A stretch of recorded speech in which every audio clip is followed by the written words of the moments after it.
سبع. هو السبع. هو السبع. هو السبع. ألف مبروك.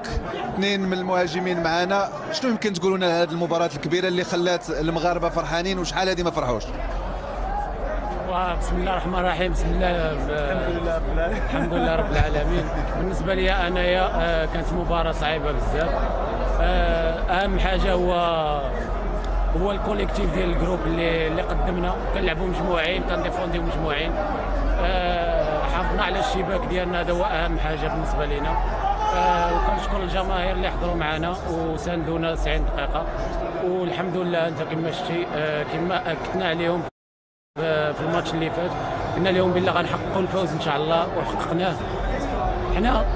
حنا كنحسبوا كل ماتش كيما الماتشات كاملين. هذا الماتش هذا تو حسبناه بحال الماتش اللي فات وبحال الماتش اللي جاي ان شاء الله، والحمد لله ما خيبناش ربي وجبنا الفوز.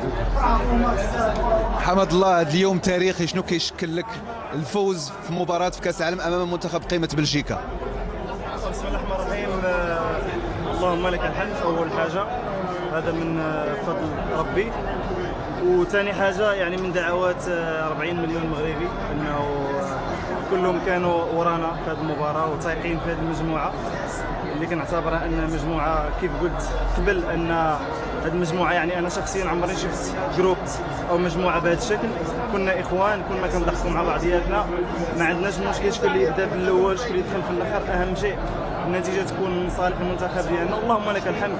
يعني اليوم جميع اللاعبين يعني بدون استثناء، حتى من الحارس يعني ياسين بونو في اول دقيقه خرج ودخل محمدي فكان في المستوى. فاحنا الحمد لله مجموعه يعني متكامله، شيء كيكمل شيء.